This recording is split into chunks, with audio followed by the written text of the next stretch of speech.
In this 21st century, Mr. McKay has taken up the business of art. He is painting. His daughter, Elisa, has encouraged him in painting, and they are both here with me to continue this conversation. Welcome to Getting Together.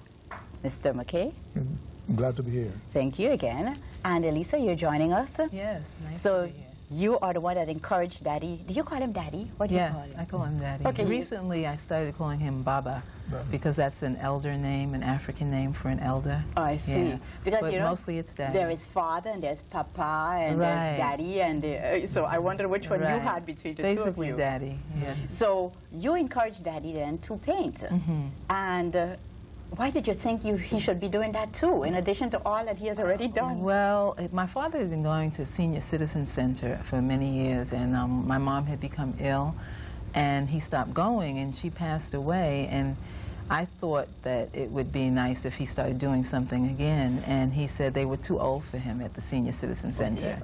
So I had seen an art class being advertised, which I would have liked to have taken, but it conflicted with my work, and I suggested it to him, and he thought about it, and he says, I don't think so, and do I have to take both classes? It ran twice a week. So I said, we'll see. He went, and when he started, he just whipped out paintings. He just, yeah, so it was just something in him that was no, you had not living thought, in him. He had known. Yeah, Mr. McKay, you had not thought of painting before then, No, though. no. And you had not, you were not one of these designers in school that doodled on, or maybe even those doodler next to the phone book. You weren't one of those type of people. Certainly not. So the truth is, it was a totally new experience for you. Yeah, that's right. Okay, let us talk about some of the work that you have done. And I have just a listing of some of the names that we are able to show here. One of the ones that you have brought here to show us, is the one that's called Sir George. Sir George, and it seems to be a gentleman's line in a reclining then? Reclining, yeah. Tell me. With his feet crossed. Okay. Yeah. And that Sir George came about an influence, so to speak.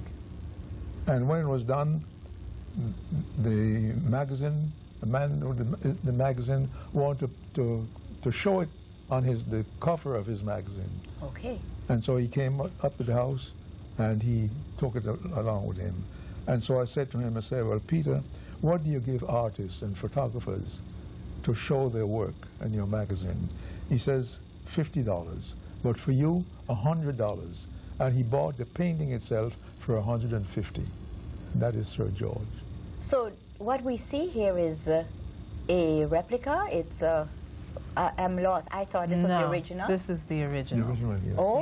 Yeah. But it was put on the cover of a publication. I see. So it was borrowed, so to speak. Yes, and then it was later bought by the borrower. Oh my gosh! So the truth is, you have it on loan for us to see. Yes, exactly. Oh my gosh! We have to be even more careful with this. It's not even yours anymore, Mrs. That's right. Sir George. Why Sir George? Well, it's off my. It just. Anybody you knew? No, it just. Any came George? No, it just came like that. It just came like that. Sir George. Well, what's your oldest son's name? No, the other son, Oh, does it have to do with maybe one of your children? Well, well, I was not even thinking about my firstborn. I see. Who was George. I see. See? But it was an inspiration. That's all. It came like that. And I nurtured it. Yeah. No, you know, a little sideline here. In the interview I had with you one-to-one, we didn't talk about your children and the number of children that you have. How many do you have? 8. 8 children? 8 children we have. Boys, girls? 5 girls and 3 boys. I see. And I was married to the prettiest lady at the time in St. Gosh, you Croix. must have loved her to death, and you still do. Yeah. She was 17 and I was 21. Yes. And I also remember reading in your book, you were determined to marry her. Oh, yes. There was no way anyone was going to tell Ogese that he was not going to. In fact, you had a bet, didn't you? Yes. That you would marry this girl? Oh, yes. Well, there was an influence there that one of her sisters, I knew one of her sisters, and she always wanted to know why this sister was so interested in having me as her boyfriend and so on and so forth. And she always used to. But it came to the point where we got so close that we, you know what I mean, we got married. Oh, wonderful. That's the way stories should end, you know? Lovely. And you were married for how many years? 65 years. That's a lifetime To the in same itself. lady, 65 years. So where do you rank in terms of the children, Elisa? I'm the 8th. Oh, you're the baby. I'm the baby. Oh, yeah. gosh. Yeah. Okay, so another one of your work is Bowl of Cherries. Bowl of cherries. And what kind of cherries? Cherries that we generally eat. You know, West Indian cherries? well, to a point, yes. There were West Indian cherries that was brought into the island and nursed and so on and so forth. Because I happened to plant one of those cherry trees. So those are not necessarily the common cherries we have here. Those were the ones that were imported, and you actually got one to grow from a fruit? From a fruit, yes. And that was your inspiration for your bowl of cherries? For the bowl of cherries, to paint it, yes. Yes. Does that have a history behind it too? Well, there is a I mean, I didn't expect Sir George to be on a magazine cover, you know, so I'm waiting for which surprise you're going to hit me with now. Well, the history behind that is being the fact it was grown in my estate to give us sufficient pride to continue doing something about it. You did a lot of planting in your time. Agriculture is something that you mention a lot in your book in terms of planting sweet potatoes and tomatoes. I remember that. Yes. So agriculture is also one of your love. Oh yes. There was one of the agricultural stations had some of my work to show there. In fact, I one day asked why they wait so long in planting to make a show during the period that they were seeing. And there's one man that was head of the experimental station. In fact, there were many. And there was one man particularly that went so far as he always had something to show the general public. Not the planting of the things itself, but what the production of what he planted. The fruits. The fruit. Yes. Yeah. How is it for you to have your father do as much as he has done, and here you've guided him into something more, and he is obviously excelling in that too? It's exciting. It's tiring. Does it challenge you? It's tiring. It keeps me tired? very busy. And I like to keep him busy because it helps him to continue to do those things, you know. Gives him more inspiration for his painting, and he's thinking about writing another book. So we go to art exhibits and Island Center, and, you know, we run the gamut of the social scene. Oh my gosh. Sunscope is another one of your work. When was that painted? Oh, shows the atmosphere in my estate, and above what we had particular that day, the sun shining so beautiful and brings out the atmosphere to please anyone that will be looking at that. Yeah, it looks whimsical, as if it was a day of fun and frolic, and just I'm expecting to understand that there are children in there too, just having and maybe grandchildren. You have grandchildren? Oh yes, I have 16 grandchildren and 19 great-grand. Oh, but I guess when you get to be 97, you in truth have a generation that has already been born. Oh, yes. So that's the number there. Oh yes. Work and rest skyscope. Work and rest skyscope. Well, skyscope is actually the sky in the atmosphere surround what as much as you can see. Why work and rest? Why? Because work and rest is where I lived, and it's such a wonderful view, so near to the sea, that it makes you to go out and do most anything as a painter. Okay, in a way you're playing with the name of your place in the painting itself. Yes, the work and rest being the location. The location. And what it makes you want to do depicted in the painting. Yes. One has to know that in order to understand that. Yes. You are going to be displaying all the ones that we're seeing now at the exposition that you're doing at the Reichhold Center? Yeah, they've been hung since April 1st, and they'll remain until May 11th. Okay. Yeah. All right. I know that with that work, we also have some of your work, Elise, and we don't mean to be ignoring you right now. It's just that I'm concentrating as I want to say with Daddy's work. So now the best of 1994. Yes. Is that among the later ones? That is the latest that I've done. Okay. And why do you call it the best? Elisa was always behind me to continue, bring something new that was not shown in any of my endeavors. Okay. And so I figure, well, to please her, I'll go ahead, and this is the newest thing of your work. You are painting in acrylic. That's the medium that you're using. Have you tried other things? Well, no, I've never tried. No. Okay. I look and I see that acrylic is what I prefer. Okay. Because I take, for instance, in some of the other work, they don't bring out the what you call it name, the blossom of the work. Okay. As much as in my acrylic work. I see. You like the vibrancy, the strongness in the color. Yes, that's right. Because I notice most of your work shows a certain, Yes. a strong character in the colors. Oh, yes. Yeah. Now, Elisa, your work is a little different. Yeah, it's still vibrant, very colorful and vibrant, but it's not in acrylic, or maybe you do acrylic and I don't know, tell me. No, the backgrounds on some are acrylic, but I basically do collage, and I use African print fabric. Why did you choose that style? That's a lot of work, isn't it? The cut out for the it's face and the put in tedious. place and the deciding on the pattern.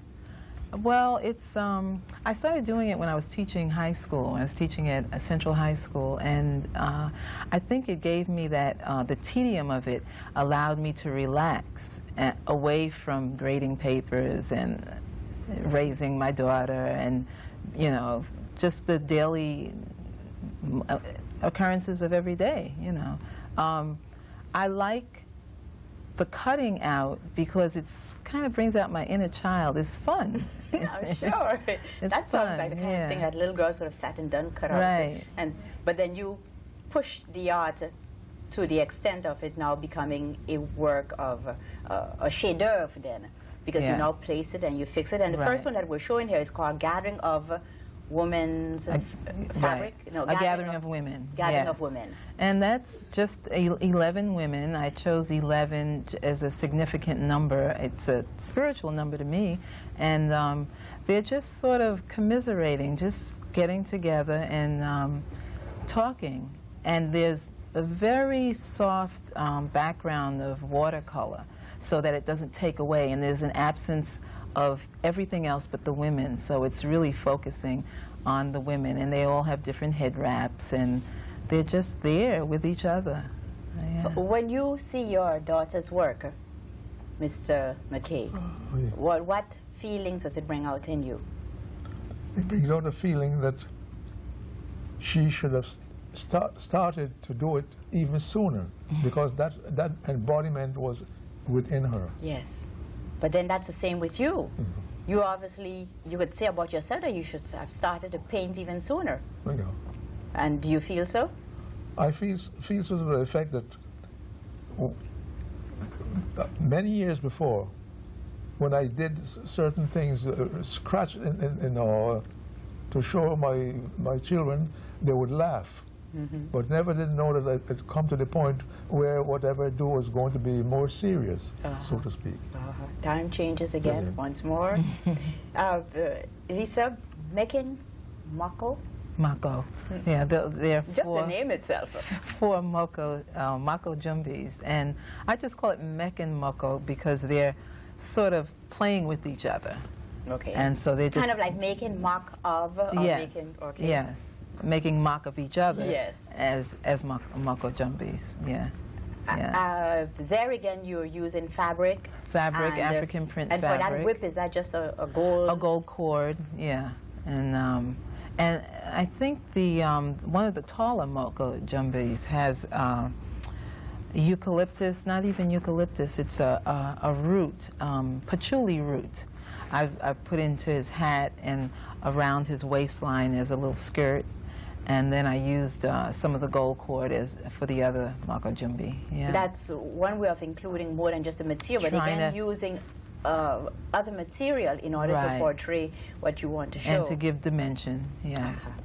That's the word, give dimension. Yeah. Downtown paper. Okay, downtown is with paper. It's also collage. And so that's another medium that you use, paper. Yes, I've just recently been, well, I started doing that years ago with some cards, and then I hadn't done it in a while, and I was in a store and I saw all these beautiful pieces of paper, and I bought them and just put them away, and I kept saying, I'm going to get to them, I'm going to get to them. And then finally and that's another thing, cutting out. I was cutting out all the little doorways, all the windows and the roofs. Are you a patient person? Yeah, yeah. And if you weren't, you would become... Well, when I'm not, I'm not. But basically, I'm patient, yeah. So is that the same kind of work that we've seen on your cards that you have here? And that is paper? Well, that is fabric. No, the paper I did when I was in the States, and I moved to the islands in '78. And that's when I started taking flowers from our yard and pressing them. And I have some that I use on the fabric or with the fabric. I don't want you to give away all your secrets, but does this include having to press the work when you're finished to keep it nice and flat the way it is? No, I just... And how do you get it to remain permanent? I press the fabric before I cut it out, and then I glue the back, and I just press it to the card. But there's not a crease, not a wrinkle that I can see, so... Oh, well, you just have to... Yeah, you just have to work on it. A good hot iron and a sharp pair of scissors. We'll take care of that. Yeah. Equinox?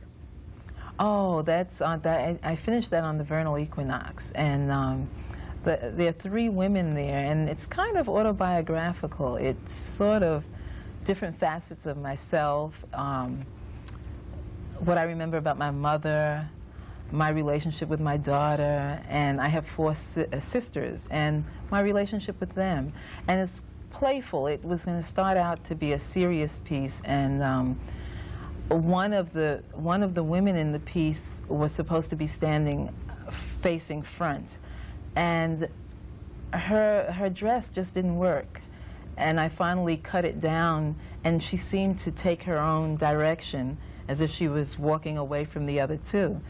And it just seemed playful to me. And when I did, the one in the center is just a strong woman, and they're doing dance positions. The one on the end is doing a contraction, which is a dance position. And if you notice that 2 of them have necklaces, but the third one that's doing the contraction, her necklace is blowing in the wind, and that's where I just felt real light with the vernal equinox, that it was spring and it was playful. It's, yeah. As much as your painting, each character is filled with details, the background is very simple. Yes, because I don't want that to take away from the characters. Yeah. So you just use a little bit of acrylic there in order to give it a definition of a sort, which then becomes the background on which you lay your work. Right. Yes. And the material cloth and the paper, which you have recently started, are the 2 that you have worked with, in addition to maybe a leaf here for a little straw skirt. And so. And the paper, all of my figures are of paper, and their clothing is fabric. Yeah. Do you, Mr. McKay, do you sometimes bounce ideas off of your daughter in order to develop, explore better what you're thinking? No, not to any great extent. Amazing. Gentleman has remained independent, and right there. So anything that we see, it's not to say that you have asked her or any of the others or any other person an opinion on what they think if you were to do so and so and so. Well, that's just as I said before. But there are times when... When your wife was there, did you do that? Oh, yes. She nurtured the feelings that I produce. Okay. But now where Elise is concerned, she gets behind me to continue. You know, she's actually interested in what I do to the extent that she feels I'm not doing enough. I give him some unsolicited advice. I'm always on him. He just told me. He's not asking you. And now you're telling me you're pushing him. It's true. It's true. Oh. The last one that we're going to see of yours, Elisa, is Ritual. Ritual. That's kind of a serious piece, I guess. It's there are 3 women holding up patchouli root, and there's a woman alone wearing some very old lace that was my mother's that I cut a dress out of for her. And it's just the ritual of the goddess in yourself, and that's kind of autobiographical, not only for me personally, but for every woman, because we all have a goddess within us, and that's celebrating that goddess. How long does it take you to do this work? Oh, I go back. I have it in my head, and I might sketch it, and I might put it on before I glue it, cut it out and put it on the canvas. And then I could go to bed and think that I'll glue it the next day, and in the middle of the night I'll just think of something that I want to change. And so I can't really equate the amount of time until you I put have into matted it and you have framed it and you have locked it up. Exactly. That's when it's finished. Meaning until then, there's always the desire to improve, yes, or to change it, or to bring it back. It is. With that ritual, there's, I don't know if you remember, a purple ribbon and a gold cord on the side, and that wasn't supposed to be, but just before it was over, I said, something needs to happen over here. I need to just bring a little color. Yeah. Does that happen to you too, Mr. McKay, when you do your artwork? Well, yes, in certain instances that I say, well, I should have done this. And I thought of it when it went to the what do you call it? To be framed? With the frame. Oh, okay, where we get it framed. So you thought with this something that I should have done. So well, when it comes back, I'll be satisfied. I should have before it got to. In fact, I lapsed the time that I could have done it, and she embraced the fact that she was taking the stuff that very moment and said, well, I really should have done what I wanted. I was thinking of before she had a chance. But then I satisfied within myself, well, since it's there, it's there. Oh, so you did not add? No. Oh, I thought maybe it had gone as far as being framed, and then you brought it back over and said, let's add a little. Because in your case, you can. Well, no, you can't, because then you'll spoil the effect after it has been framed. How long does it take you in terms of getting the idea together and then producing and finally saying, let me not touch it anymore? Well, it depends on how rapid I'm anxious to get to the frame up. Okay. And sometimes maybe a couple hours. Do you paint much, or does it happen once every a month? Well, how often for you? Since in the last couple of weeks, I haven't been doing too much. Does it have to do somewhat with your frame of mind, depending on how you feel, what you're thinking of? It does. To extend and say, well, I've done so much now, I have to think of how my creation would be in the next following things to do. Do you find yourself with them back up, a whole bunch of them sitting there, and then at one point, because you haven't done too much, it's like, wait, where is it? Because you have moved them, let's say. Well, I figure that, I mean, I have enough to wait until I actually get that sperm to continue. That's what about Well, I work a lot on my cards, and this is my first real exhibit, my first real time doing larger pieces. So it was sort of working under pressure to get it ready for the exhibit, even though it was happening in my head for a long time, you know. It must have been a change for you to go from the medium of your card, and we're not showing them here, even though you have a number of them there. If you want to just pick them up. Sure. Yeah. Oh, they're all into it. Yeah, we can take them, we can just slip them out so that the plastic doesn't show. This one is called carrot. Oh, how nice to feel them. Oh, you know, I don't know how, if we can. But this is really nice just to feel. Just this wonderful stuff here. And that's bark from the coconut tree for the roof. And there's a little maidenhair fern. This one is called Bushwoman. That's my very first design. So this from is the way it goes. 1980, yeah. Oh gosh, yes. And these are just cards in which with so an one can envelope. one can put. They're blank inside. And this is just a see if couple I of the can work get we're this. going to show Okay, here. this one's called Flower Child. Oh, look at how pretty the colors, the colors, the colors, the colors. Look at that, lovely. And those are flowers that I've picked from our place and just pressed. And added to the fabric. I only use, yeah. And added to the fabric that is the work. Yeah.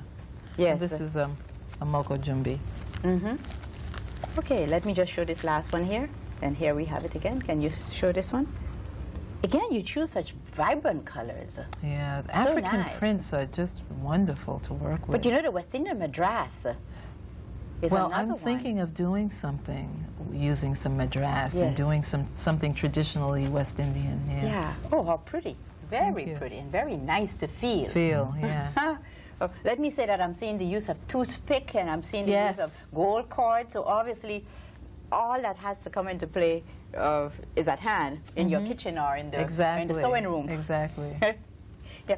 Well, Mr. McKay, you know, it really was a pleasure talking with you. We've had 2 interviews. We talked about your book in one interview, and then in this second interview, we talked about some of the artwork that you're doing. And I want to once more shake your hand to feel that nice, wonderful handshake, great. nice and strong that you're giving me. And I want to inject some of that longevity. Thank you. into your hands. Thank you. It's called giving the gift of life. Oh, great. Thank you very much.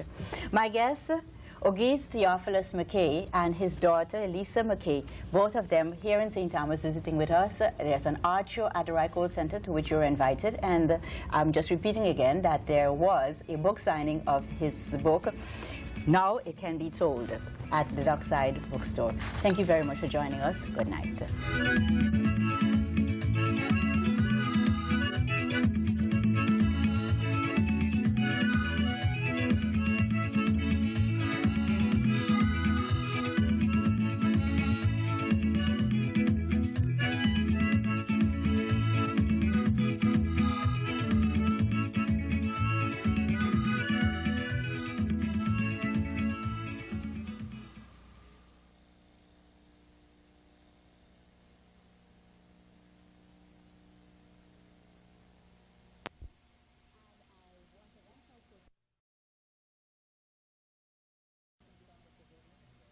Inject some of that longevity. Thank you. into your hands. Thank you. It's called giving the gift of life. Oh, great. Thank you very much.